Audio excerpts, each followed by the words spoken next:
Morning. I'll call the meeting of the Price County Law Enforcement Committee to order. Clerk will call the roll, please. Good morning, Joe Borodka, Robert Kopish, Here. Larry Palachuk, Here. Patricia Steven, Here. and Dennis Worko. Here. All are present. Items for discussion and possible action. Public comment and communications. Is anyone here for public comment? Anyone online, Nick? *6 to unmute yourself.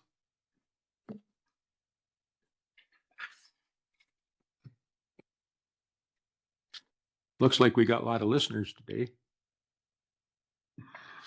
Okay. Anyone on the committee have anything for communications? Just one thing. The gals are going to give us this report today, and I listened to it at Health and Human Services, and it's a good report. Mm-hmm. But it talks a lot about THC, and that's not what the agenda item is. The agenda item is for CBD.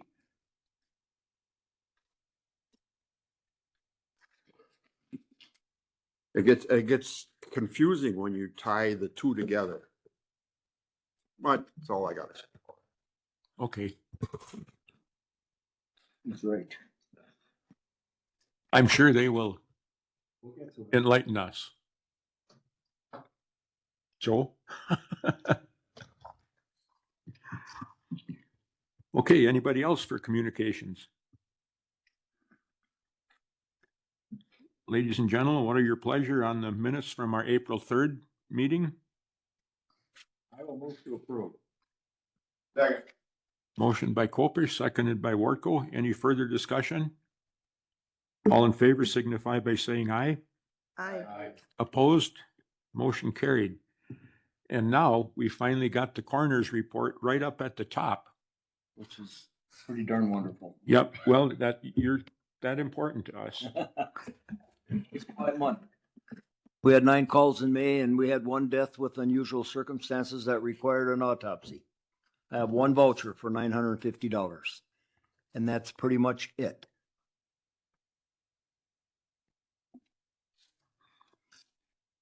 Well, you're still the most conservative department in the county. Try to be.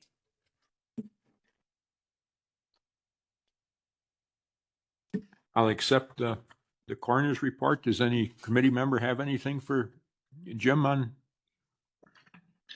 his report? Okay, we'll move on to the presentation. Thanks for your time. Yep, we thank you for your support. Don't let the doorknob hit you. Try not to, but Okay, good to see you, Jim. nice to see you. Bye now.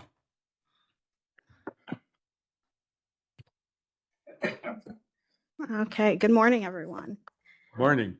So, like I said, Everybody know who she is? Yeah, I was just gonna say that. You got to me. So my name's Jojo Baraka. I am a Price County public health nurse. I'm also the co-chair of the Price County Substance Use and Mental Health Coalition. So back in May, like Mr. Wortko had said, I did this presentation for the Health and Human Service Board just to touch base on what THC is, how it differs from marijuana with the plants as well, and then also the impacts that it has on the community and specifically within the youth as well. Okay, you can go to the next one, please. First, we're going to touch base on the difference between the two. They both come from the same parent plant, which is Cannabis sativa. And then off of that, you have 2 different types of plants that distinguishes between hemp and then marijuana. So going to hemp first, this is going to be the far left picture. As you can see, there's a lot of THC, or sorry, my bad, a lot of CBD and then less THC. So even though it's hemp or CBD based material, it still has that THC component in there. It's just not enough to create that psychoactive high. This is going to result in less than 0.3% of THC within the product. Going on to marijuana, this is going to have a lot of THC and less CBD. The reason that this occurs between the two plants is the chemical structure, but also there's different types of seeds within each plant. So the hemp plant's going to have two types of seeds, the male and the female seed. That's where you get a lot of that CBD factor, where marijuana is just going to have that one seed, which is the female seed. So that creates a lot more of that THC. So going a little simpler into terms, if we think of going to the grocery store, there's a lot of different peppers that you can pick from in the grocery store. So two that kind of mimic hemp and marijuana are bell peppers and jalapeno peppers. Bell peppers are going to be similar to the hemp plant. So not a lot of spice to them. So the potency of that would be less, similar to hemp, where jalapenos would mimic marijuana in that case. The caveat to this is everybody's body is different in how they metabolize the products, how they tolerate the products. If they consume jalapenos, for instance, a lot, they might not think that they're as spicy as the next person that gets them. Same thing with bell peppers in that case. So to kind of go into this a little further, we go into what does THC really mean. Chemical term is tetrahydrocannabinol. It's just a compound that is found within the plants, both the hemp and marijuana plant, that creates that psychoactive high that once you consume a product, it gives you marijuana-like high. If you like chemistry, this kind of goes into you. So the first picture is going to be the Delta 8, second one's Delta 9, and then Delta 10. Delta 9 is naturally occurring within both of the plants. It just depends on the amount. Where Delta 8 and Delta 10 are hemp derived, so that means that they are extracted from the hemp plant, whether, however, the company or chemist decides to convert that, they take the seeds, oils, and then convert that. They put additives into the products to make them, whether it's a vape, gummy, edible, whatever it is. So with this, there is a loophole within the 2018 Farm Bill. So the Farm Bill does not let Delta 9 be consumed, or it's illegal in the state of Wisconsin. But since these Delta 8 and Delta 10 products are underneath that 0.3%, it's underneath that threshold. So that's the loophole that you see in the Farm Bill. However, as we'll go through this presentation, these products still carry a public health concern for how it impacts the body, specifically in youth.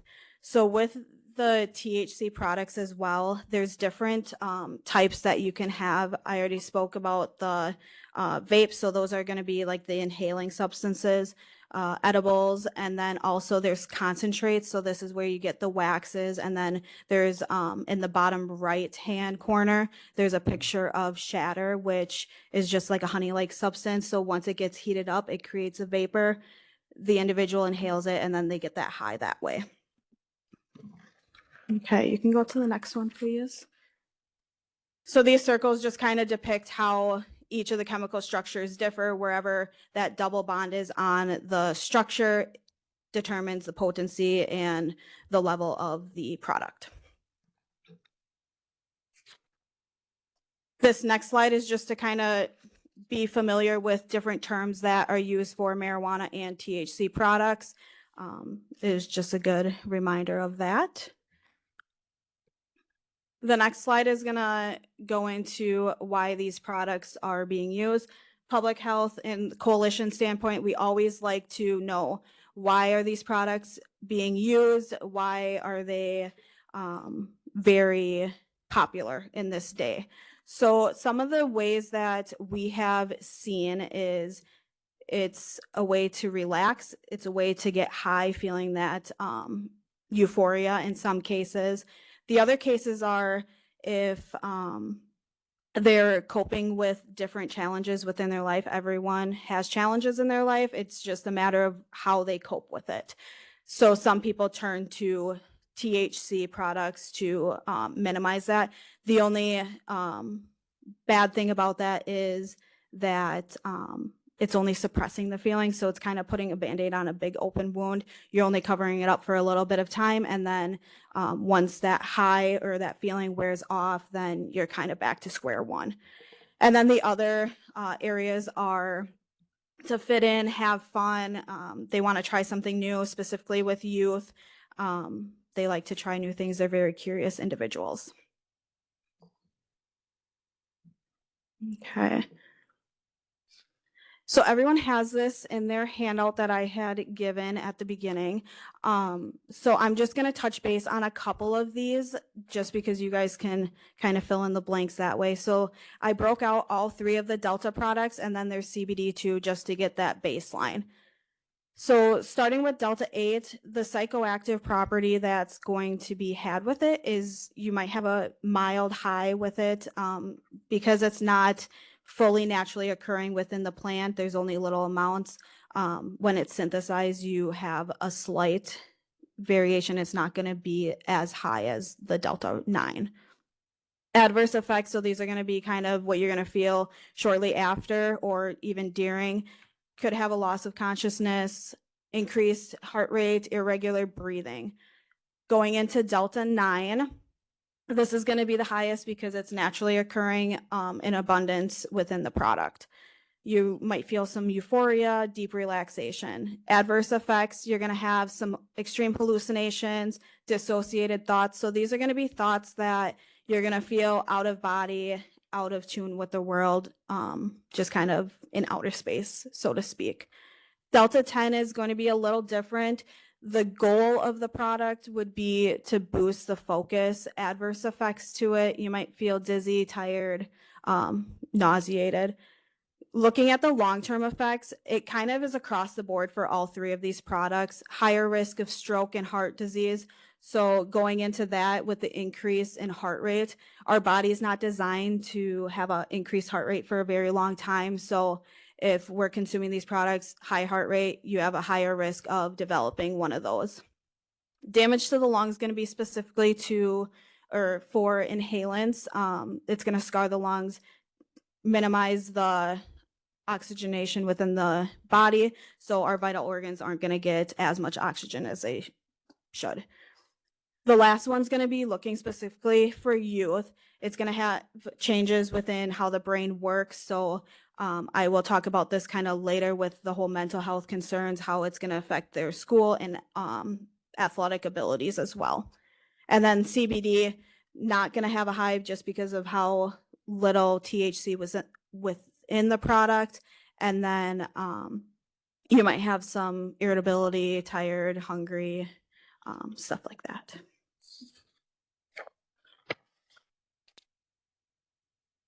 Okay, so I talked about how different ways that you can consume these products. 2 of the ways that we typically see are inhaling. So this is going to be through vapes. A lot of times people think that nicotine is what you associate with vapes, where THC can be infused within these as well. So this is going to create a faster effect for the high. It's going to, if someone hits a vape right away, it's going to take seconds to potentially a few minutes, depending on the person. Reaching like the fullest of the high is going to be roughly 30 minutes, and then it can have residuals up to 24 hours.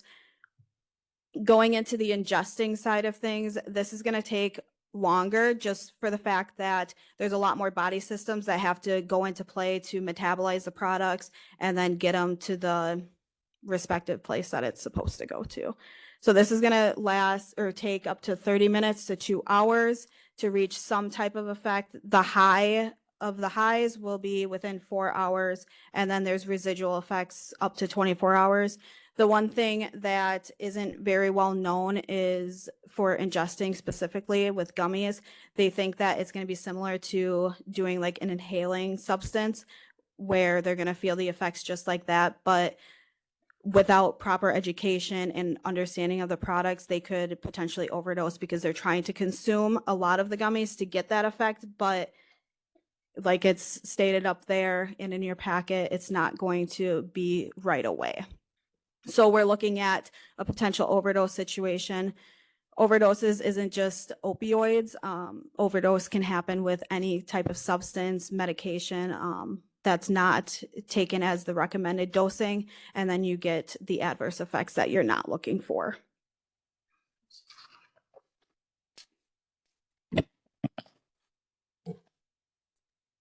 Another thing that public health and the coalition looks at is how are these products being sold? What are the marketing agencies doing to make them very popular for the community that's partaking in this? So as you can see on this screen, funny names, cool colors, they're mimicking different or favorite snack food products.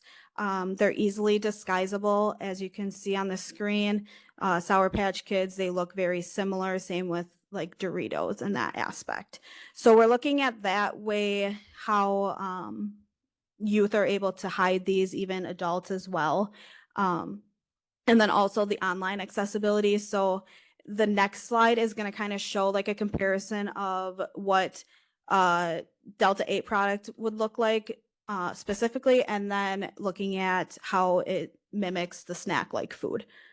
So this picture was taken on one of a website that you could go into. All you have to do basically for their security to make it not youth-friendly is to put in a birth date. So any kid is smart enough to figure out what birth date would equal 21 or higher.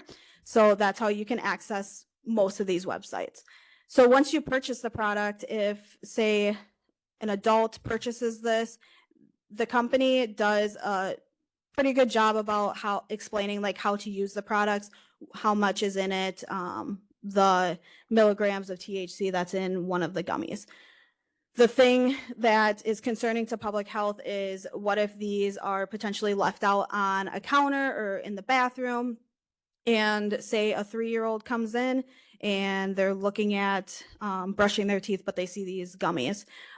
They're not really gonna be able to read the package for one, and they're just gonna see something that looks like a nerd cluster, so they're gonna wanna try it.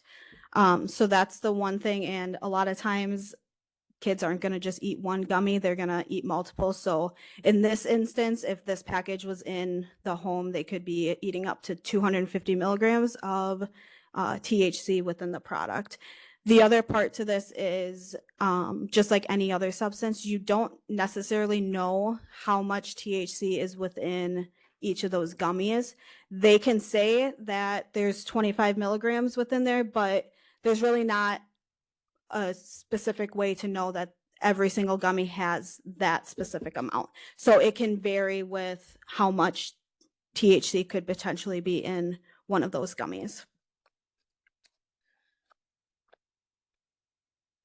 So going on to what Price County is seeing, what the data is showing. So this first picture is going to kind of show what a typical teenage brain will look like.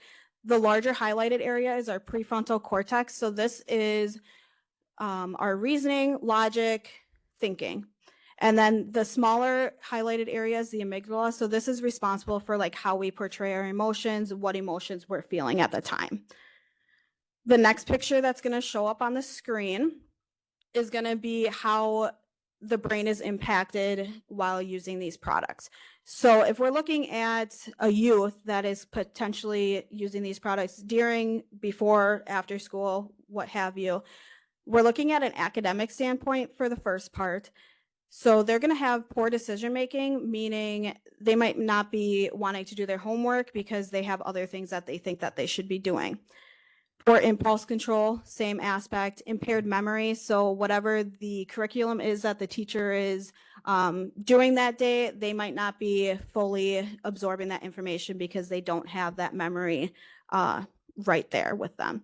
As an athletic standpoint, they're going to have a loss of motivation, so they might not be going to practice. They might only be listening to half of what the coach is saying. If they're getting ready for a big game, they might be potentially harming their team and themselves with a victory because they aren't able to fully absorb that information. And then same thing with coordination as well. And then this last one goes over mental health. So like I said, a lot of times They use these products to cope with their challenges in life. But what we see with the data surrounding THC products is oftentimes it's increasing that because you're only putting a Band-Aid on a big open wound. So in the aspect of youth mental health, they're going to have an increase in these anxiety, depression thoughts. And then it's just going to increase as they become potentially addicted to THC cannabis products. The last slide is going to go over the youth or juvenile stats within Price County. This is going from 2023 to 2025. 2023 is going to be the Youth Risk Behavior Survey. That's the YRBS on the right-hand side. Then there's the juvenile cases. I had reached out to each of the law enforcement, so City of Phillips, City of Park Falls, and then the Sheriff's Department to get data points on what they have cited within youth and if any of those had contained THC within the citation. So first looking at the City of Phillips, this is going to go from January of this year to March of this year. They had 9 total citations at that point for youth. Of those 9, 2 of them had THC with them at the point of citation.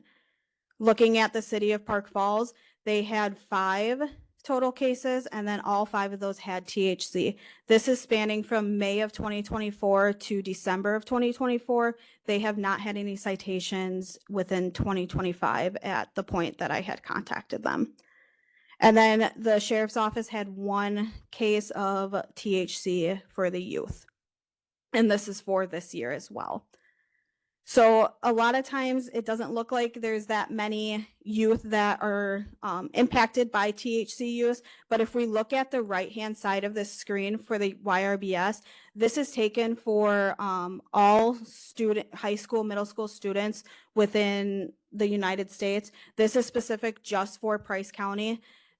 We're anticipating this data is going to be actually higher just because we don't have all 3 of the school districts participating in the survey. So one of the districts had opted out. So of the 2 school districts, we had 328 usable surveys. Of those surveys, 24% of the students had stated that they had ever used marijuana or THC products. So to kind of put that into a better perspective, I took the calculation of that. So 79 of those students had stated that they have ever tried marijuana or THC products before. 14% of them currently use, which that would be 46 students. And then 26% of them had stated that they had ever tried it before the age of 13. So looking at that, that would be 85 students that had stated that. The one thing that I have talked about too with public health standpoint, we always say that we look at our community health assessment and then we formulate a CHIP plan, so the Community Health Improvement Plan. Within that plan, we see that there's an increased risk of chronic disease that is within Price County. And then the other aspect is mental health. So if we're looking at the mental health aspect of things too, look at the 36%. So that's 118 students state that they have some type of mental health concern. If we're looking at how these products are increasing that anxiety, depression, mental health, this is concerning to the coalition and public health in that aspect, because how many of these students of the 118 are using these products to cope with their potential challenges that they're facing? The other aspect of this too that I didn't touch on earlier was the impact on youth, specifically how these products are kind of playing out in their system when they're consuming the products. Specifically gummies is what they see because they taste good. They don't have like an odor to them, very disguisable. The thing that I have found is that there have been some youth within our county that have had very significant adverse effects leading to emergency room visits. So they have had severe nausea. There was one syncopal or fainting episode, and then the other one had some uncontrolled bleeding issues. So looking at that aspect, there's another play on this is how the youth is getting impacted. because essentially they're going to be the future of Price County. So looking at this aspect, getting that education out there is going to be very beneficial for them. And these side effects also happen with adults as well. There has been some adults within Price County that have tried products before, and they tried a different one thinking that I'll cut it in half and it'll be fine. But in turn, it was a completely different effect that they were wanting, and they didn't feel like they were doing too hot at that point. So thank you. Thank you.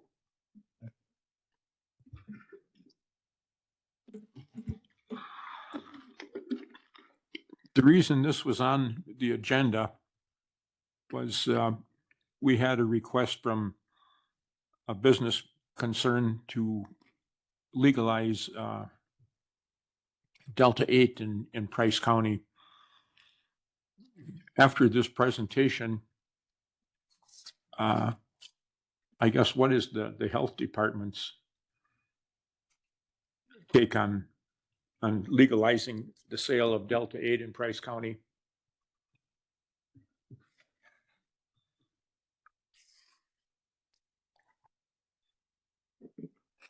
Hi, I'm Tiffany Polachek. I'm the health officer for Price County Public Health. I won't speak specifically to my opinion on the product. What I will do is I will provide you with the education on what these products can do, which Jojo just did an excellent job of.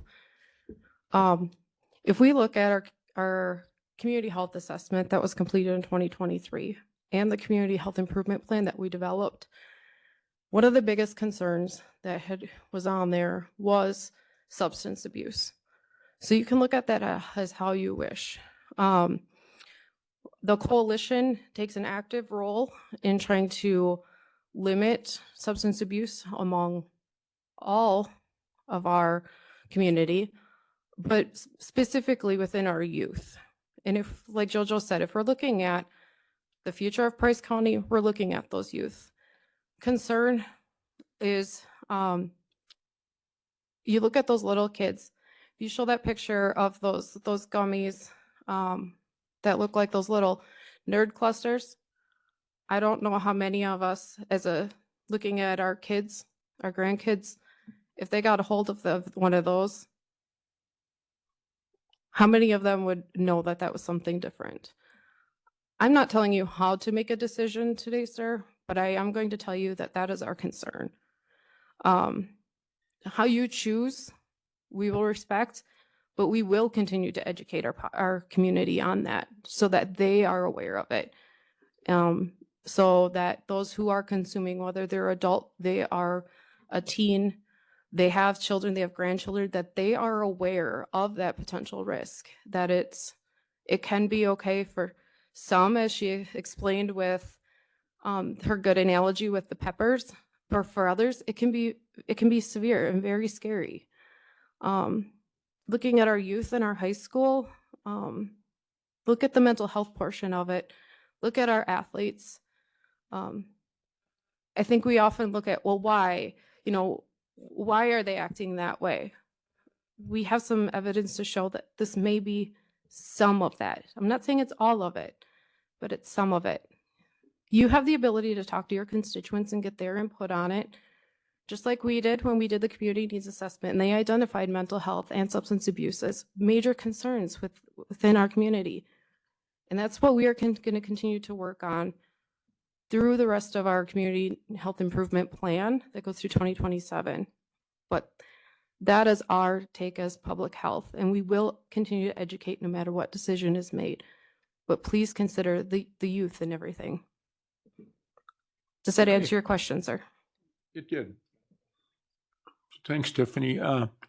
Patty, you have a question or comment? I'm just wondering, where are these products manufactured, and is there a chance that fentanyl could be inserted into them? I mean, what do we know about how they're produced?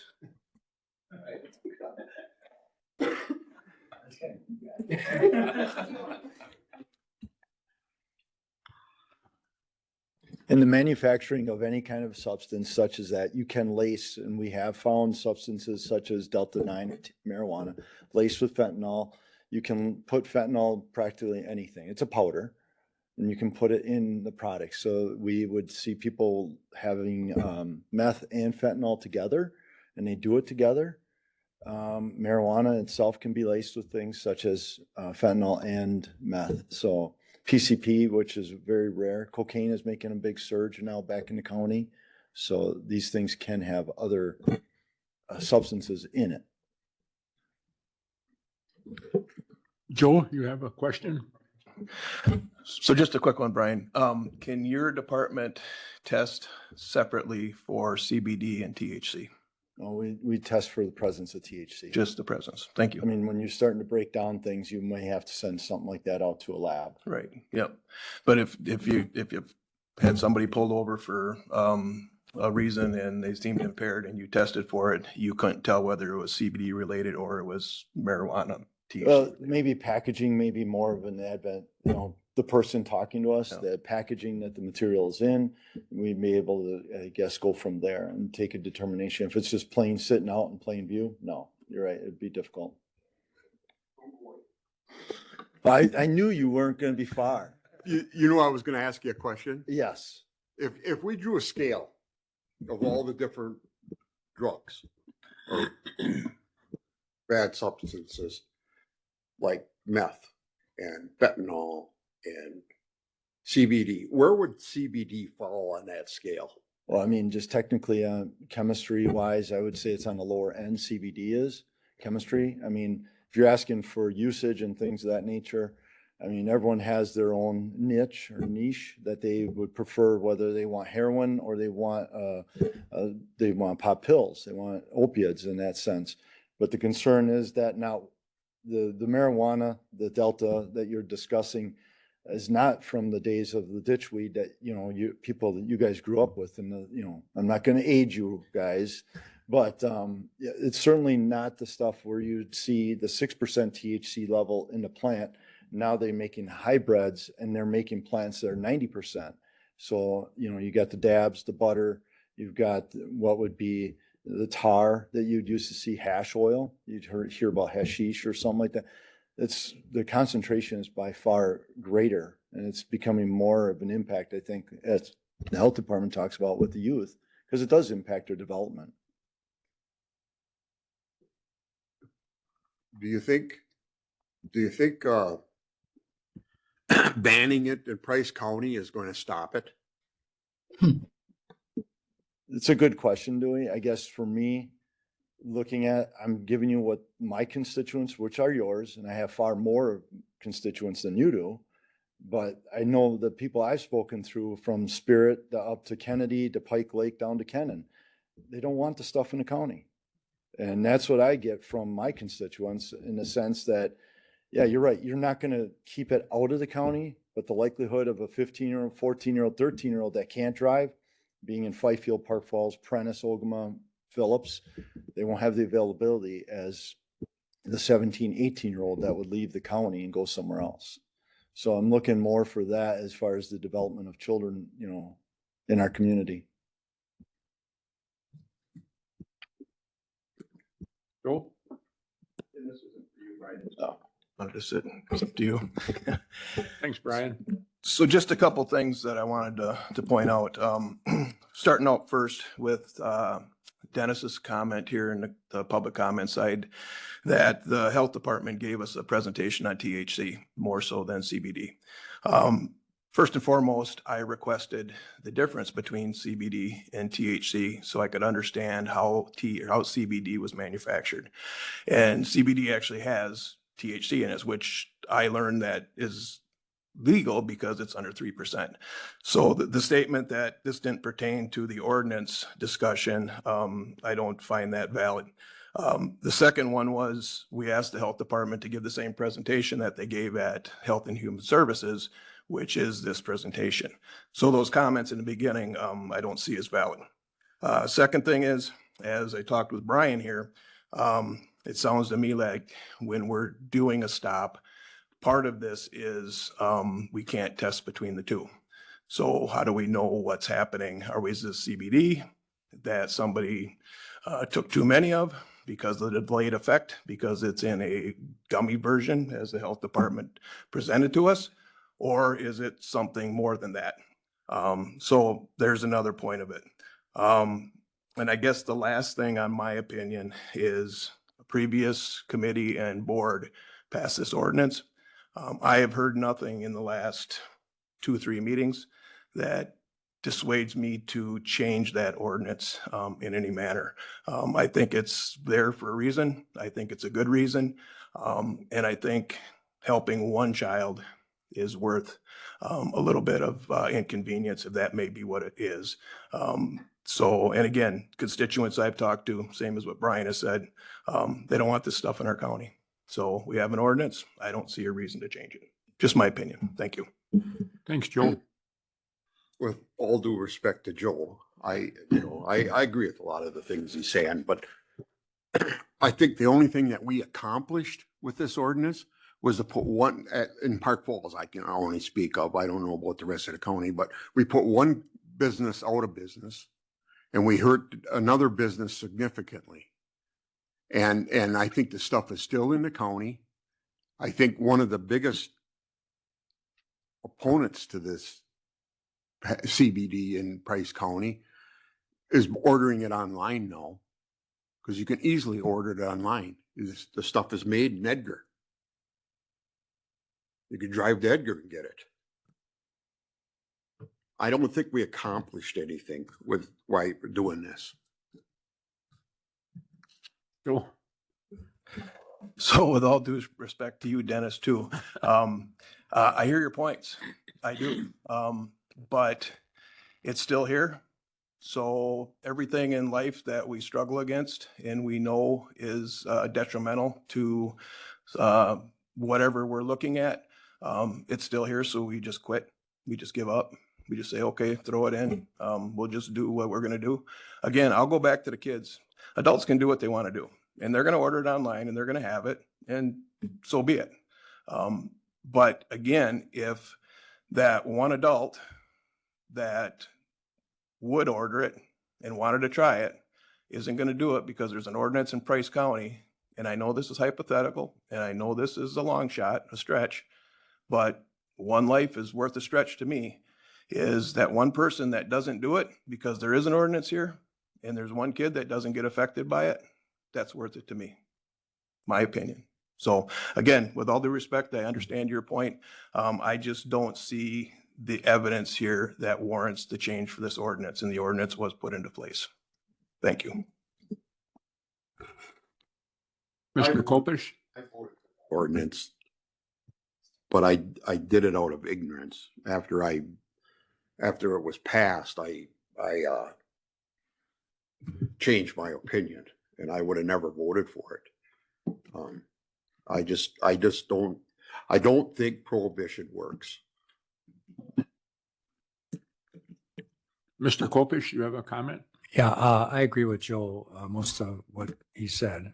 And nothing that I've heard since we first did this has changed my mind. Matter of fact, we got the health data after we passed the ordinance, and that just reinforces having it. And whether it's sold in Price County or not, the sheriff has a tool now that he can do something with, because he couldn't identify. So I don't, wherever they get it from, it's still going to help the sheriff's department. And this whole thing with the kids, I think, is very important. We got so many things going on in our society that are really cockeyed. And a lot of it has to do with the youth coming up and what's happening to them and things. And whether you look at it, whether it's the schools or whatever it is, our test scores in schools are terrible. And we used to be at the top of the heap, and we're down around, I don't know, number 40 or something, if you believe the numbers. Something's happening. And this may be a part of it. I have no idea, but we got to protect the kids and for future generations. So nothing that's been said in the last 2 months has affected how I'm going to proceed with this. And I don't know, what do you want to do with this? You want a motion to postpone indefinitely, that kind of a thing, or what do you want to do, Mr. Chair? Nick, what would your suggestion be on that? You guys are just having a discussion. It's on here. You asked to have it on here. You could just we're done with it. I don't think you need a motion. I don't think you need any action. You were discussing the ordinance. If there's any concerns or changes or dates, anything you want to put in there. If the committee doesn't feel that there's a need for a change, it's just dead on arrival. Then it'll just remain as it is. Yep, no changes. Patty, what is your take on it? Short story, no. A long time ago, I was a para in a high school, and I had to help the mentally challenged girl, 15 years old. She drew the THC out of the hat, and I learned more about that thing than I ever thought I would.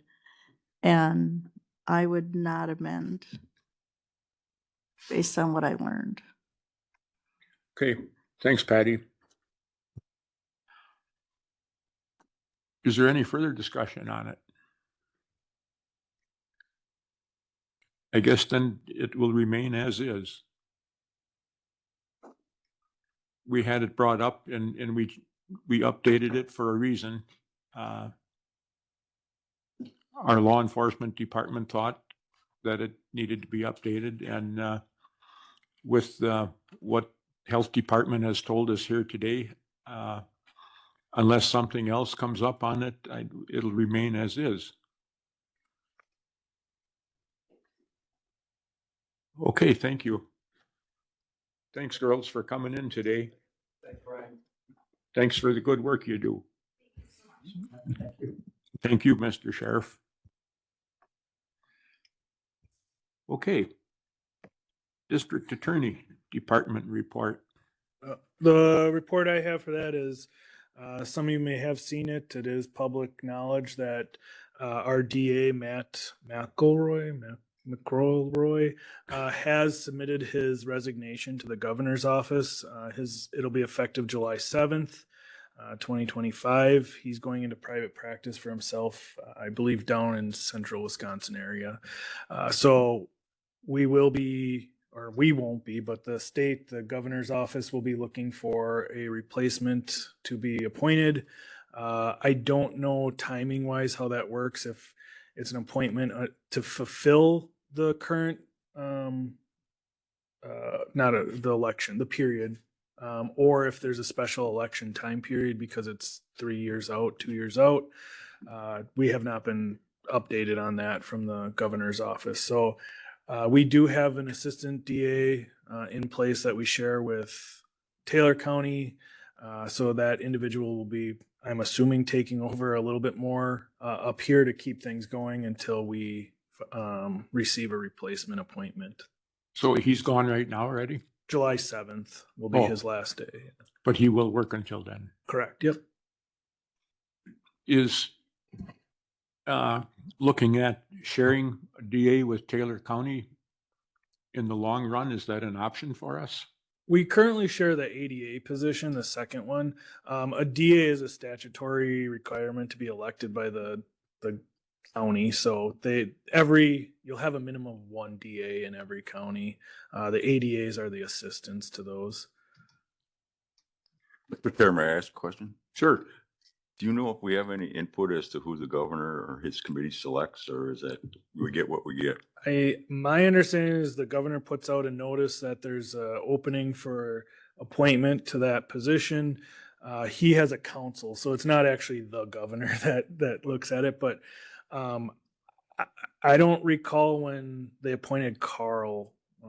I don't remember them reaching out. But I can reach out to the governor's office to see what the process is.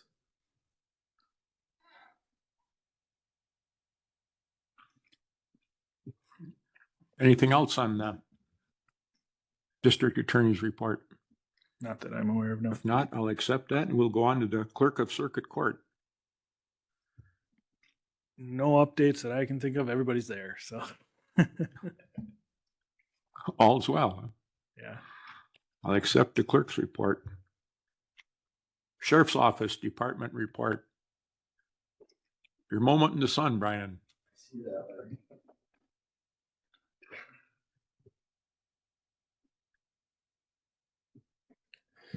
All right, going down through the agenda, taking what you are requesting information on. So staffing, currently right now, we have a new deputy starting on June 16th, just getting out of the recruit class of the 720 hours.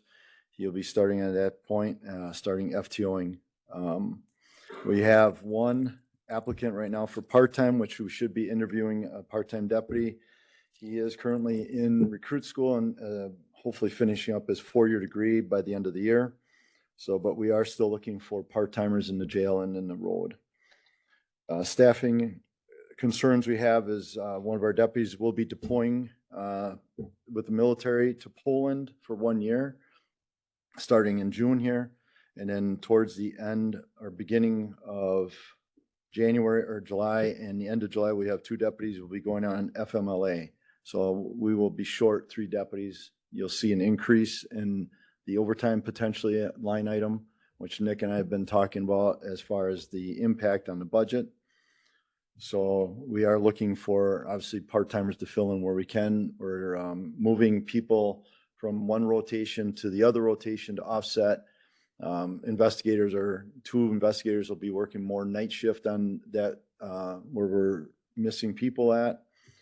And then the lieutenants will most likely spend more time at night when their shifts are short. The humane officer. So back about last year, January to June, I gave you guys a lowdown of what Mindy was doing. Last year, January 1 to 24 to June 5th of 24, there was 1,212 incidents, law incidences in the county at the sheriff's office, of which animal control, the humane officer handled 154. At the time, that was 12%. This year, January 1 to June 5th, we're at 1,238 law incidences. Animal controls handling 174, which is 14%. It's an increase that we're seeing now with what she's been doing.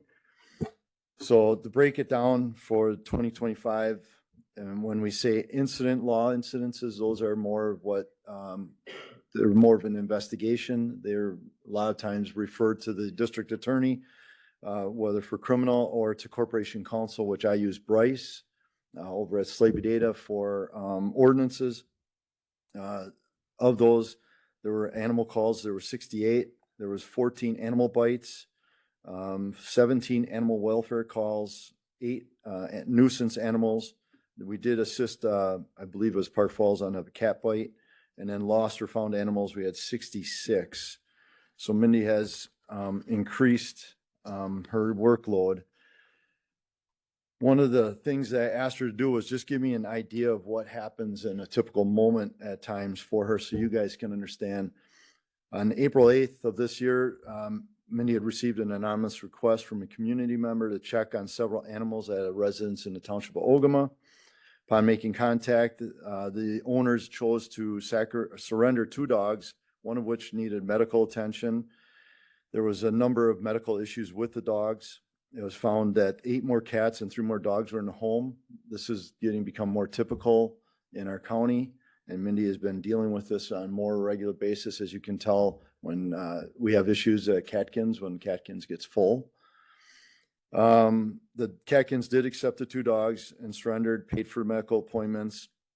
The medical appointment then at that point determined that there were fleas, so the home must be infested with fleas potentially. So Mindy went back and again trying to connect individuals in our community with ADRC, health department, human services, try to get some services to the people. There was an infestation at the residence. Mindy then went again. Now this is all taken just off of one call.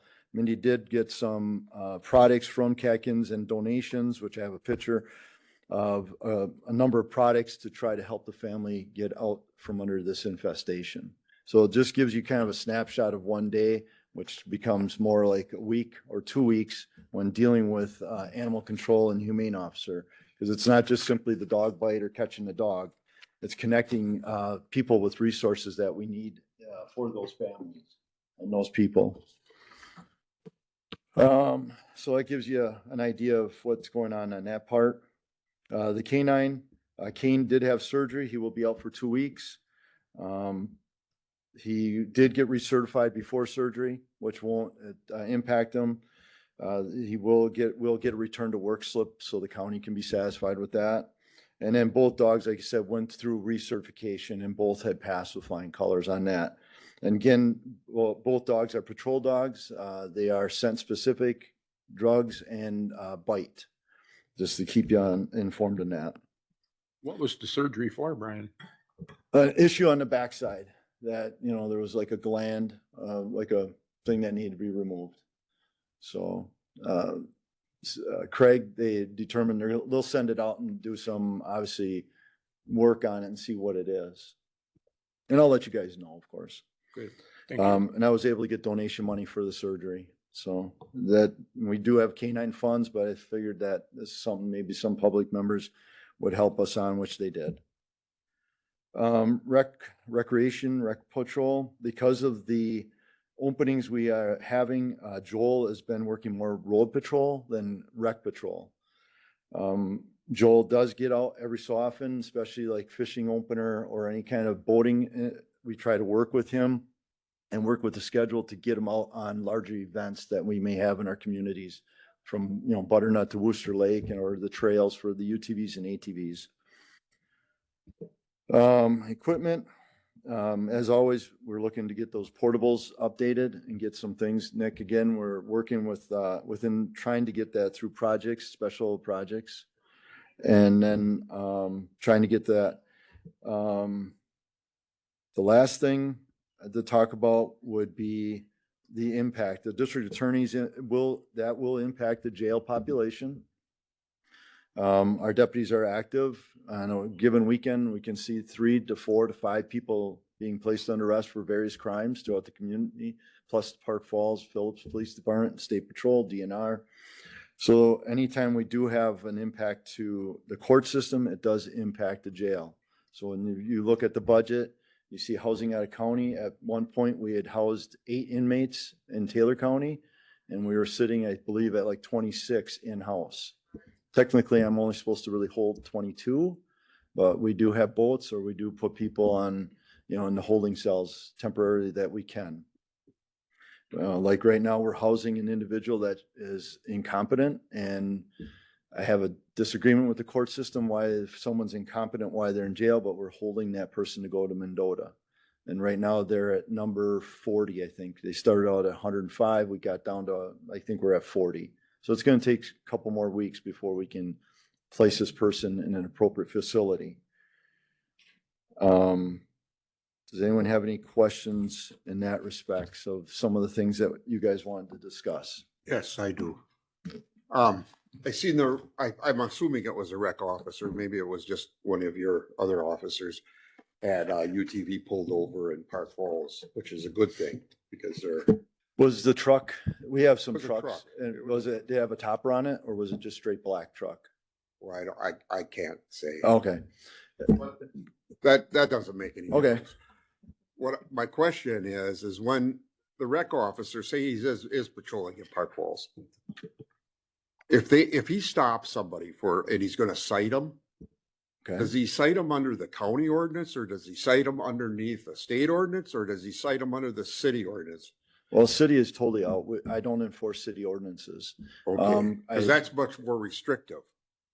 Well, for county it is, yeah. I mean, if they fail to pay a fine under county ordinance, they can go to jail. If they fail to pay Well, I'm the fine. talking about the ordinance. Oh, The ordinance, Park Falls ordinance is much more restrictive than the county ordinance.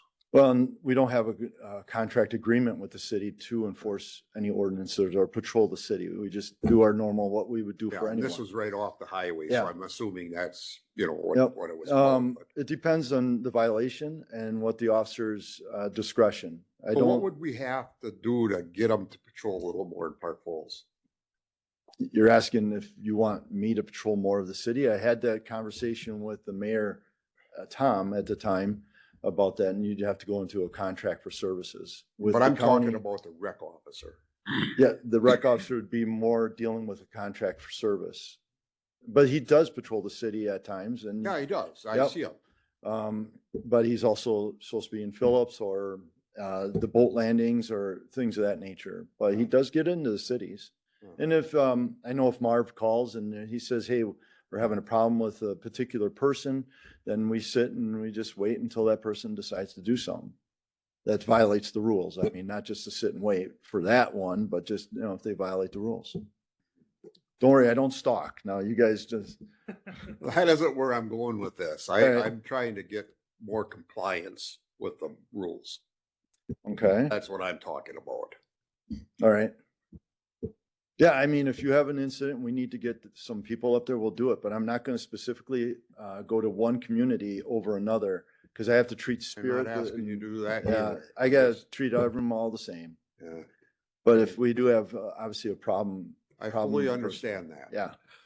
I'm not gonna give you a guarantee that we're gonna be up there more and more and more, but if we have things, I will be there.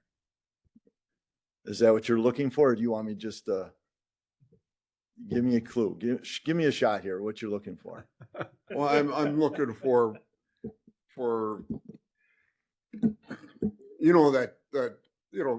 I'm sure it's the same in Phillips as it is in Park Falls. Our officers get too busy to do that type of patrolling.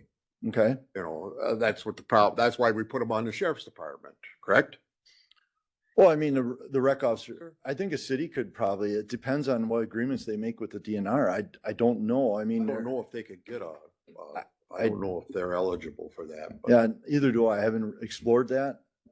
But we as a county decided that we have enough, obviously, recreation going on that we want to patrol.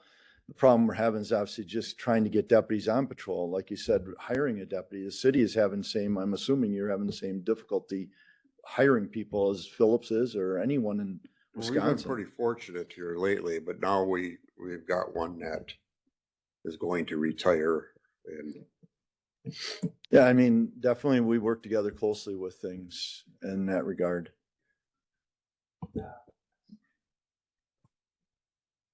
that's all I got.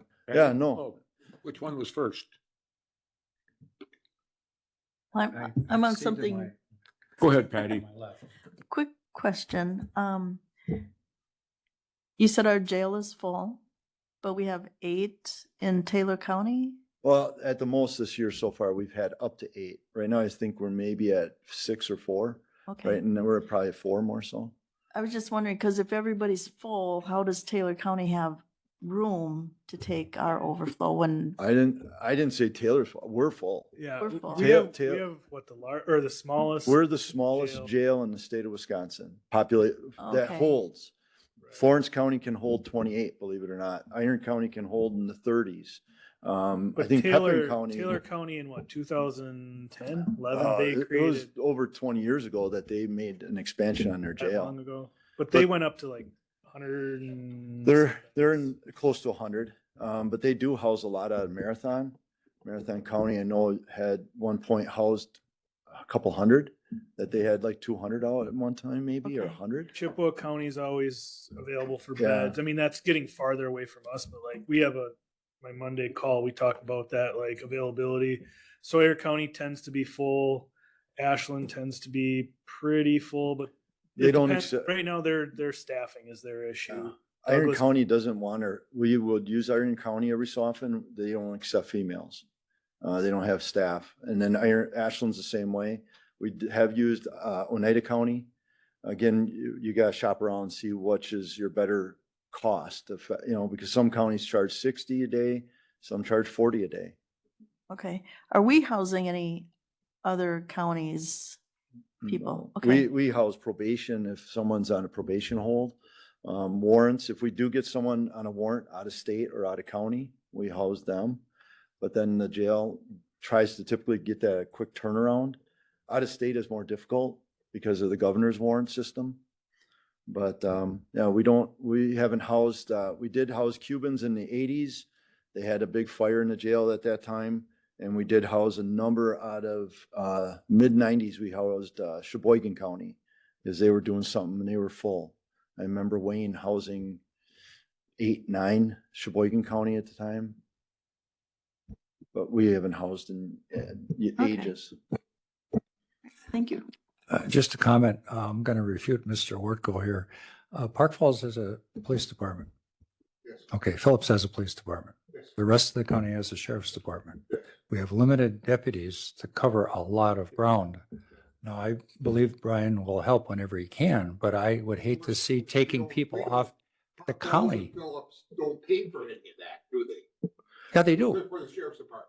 Well, they do don't on, pay any of no, that. yeah, they do on their county taxes. Yeah. And he will help you gladly, but there's an also a lot of other county that has to get covered too. I was just asking. what- Yeah. I know, I just wanted as a county taxpayer outside of Park Falls or Phillips, I mean, we expect a lot out of a sheriff's department. That's BS, Bob. No, it's not. That is absolute BS. No, it's not. Because we pay just as much, if not more, than you do out in the town. Yes, but you also do have a police department. Well, yeah, Okay, that's, But, and we pay extra for that. Well, yeah. And Dewey, just to let you know, we break it down as best I tried with Tom at the time in Arla, just talking about what was tax, tax money coming in from the city, trying to break it down. I did give Nick those numbers at the time and, besides, like dispatch, we as a county don't have to dispatch for Park Falls. We choose to do that. We don't have to dispatch for Phillips. The county has done that. If they don't like our jailing, we jail people. Like recently, I think the city had an individual on a warrant, commitment order for city ordinance violations. We would hold that person, but I don't charge the city for that because under statute, I can do that. Housing, Phillips or Park Falls is ordinance violations that fail to pay, but we don't do that as a county. We can do that, but we don't because we try to work with everyone within our means. And then, like I said, if there's more, and I try to be more specific, if you have an individual that's like just tearing up, let's say the cemetery or whatever, we would definitely work with Marv and we would definitely get more deputies up there and we'd get technology, cameras. We'd do stuff that we'd work together resource wise. So I agree with what you're saying, but I need something specific that would hopefully alleviate some of those concerns. Yeah. Just ask the question. Yeah. Yeah. And Marv just asked. Marv just has to ask. Like Flamarama, every year, Scott, Jerry, and now Marv, they ask for more resources from the county to help with the Flamarama celebration. And we talk about state patrol, we talk about our deputies and supervisors, and we send people up there to do our part as a county. And that's extra, Prentice, yeah. I'm just saying, what will it take to bring forward? And probably more, It's gonna be easy. yeah, no, probably more people is always the thing. And it's hard, we have our budgets, the county has its budget, sheriff does. But it'd be nice to have more staffing to do that. And then you'd have that. one thing we can rest assured, if Park Falls or Phillips PD needs help and they call, we're going to be on our way. And the same with Phillips and Park Falls helping us. I know that we've talked about that. I think you're at city council meetings, you've talked about that, where deputies come in or the city patrol goes out. That's why I deputize them. But, and I agree with you, but I would. Long distances that we, almost don't have that police department. And I do agree with you, but we can send the same amount of numbers that we come into the city and do assist the city too. So we're equal. I don't like playing the numbers games because sometimes one will have more one year than the other. And it's just, it goes back and forth.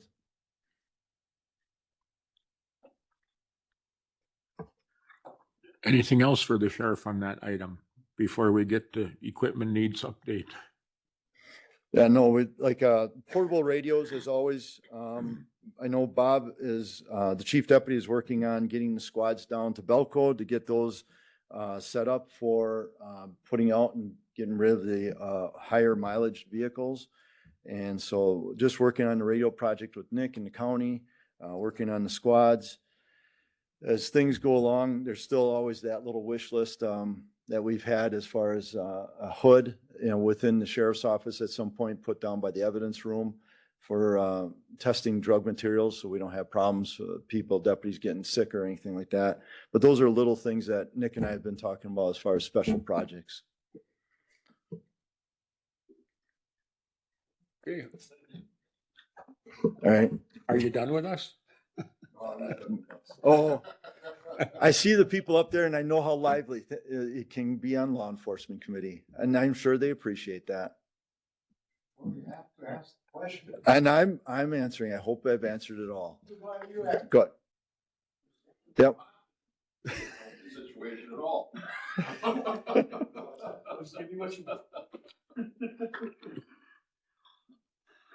Okay. Thanks, Brian. So the video case that's been. So obviously the video case that everyone seems to really want to keep regurgitating, which is getting old. So after the video was obviously at the highway committee, we learned obviously the VPN in Canada. We did take it a little bit further on our end. I know you guys did your stuff, but for us, we took it a little bit further. The investigator did obviously get a subpoena, and we were able to go up to Canada and obviously send the paperwork to Canada. They did accept it. We did receive the information. The next location of the VPN was obviously Hong Kong. So it did come through from Hong Kong at this point, in which we can't serve process or send process to Hong Kong. They don't accept our courts.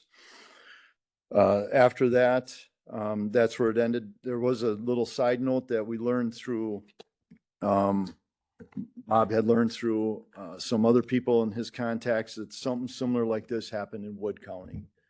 So this isn't obviously this person's maybe first or second rodeo.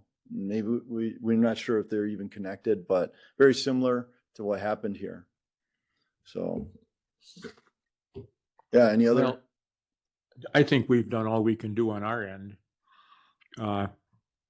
Hopefully it doesn't happen again, but probably it will.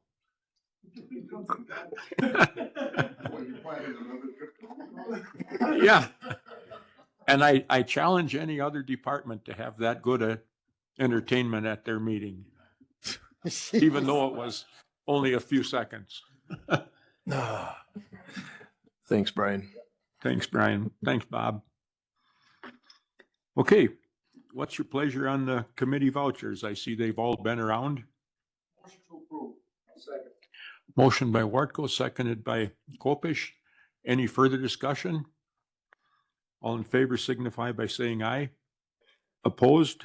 Motion carried. Date for our next meeting is July 3rd. And Keep what your we- eye on the internet in case it's canceled. Excuse me, what do you think about Mr. DeBazio's comments about the timing? Is that something we ought to look at going forward or not? Nick, did you hear I what? didn't hear anything about time. Well, he was kind of bringing up the issue that it's very difficult for a department head to get all their stuff together when a meeting's on the third day of the month. Yeah. Yeah, and We should move it. no, it worked To a well. different date. I would say, and we used to do this with executive, is you're just that month behind. I don't think any of like his reporting is going to change. No, the so way he would hold off to the next month. I would continue. Yeah. I okay. don't see an issue with this day. It doesn't affect the sheriff's department, which is really a bigger part of this.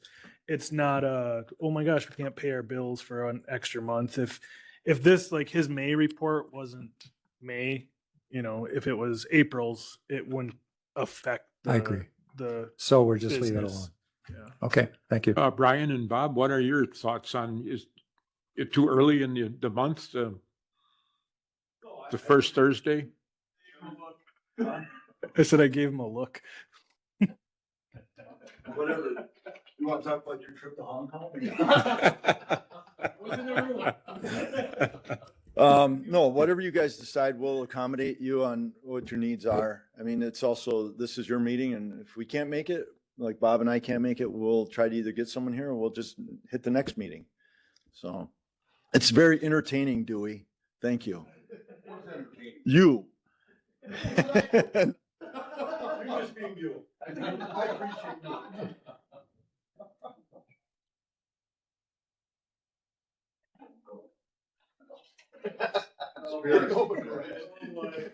First of all, I'd like to apologize for my tardiness. The sheriff has to attend to the courts, and we all know what rolls downhill. And there was nobody below me, so I was sitting in court.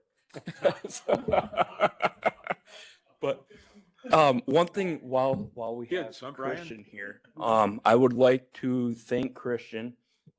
He really spearheaded an effort to get rescue tubes donated to all the law enforcement agencies in the county. We now have rescue tubes in every single one of our squad cars. Our boat patrol has them. And then he took the time out of his day to train all of our officers on the proper use of these. So again, I wanted to present that to you guys. And again, thank you for Christian for his efforts on that. What is a rescue tube? Basically it's a flotation device that we utilize in water rescue. So. Well, thank you, sir.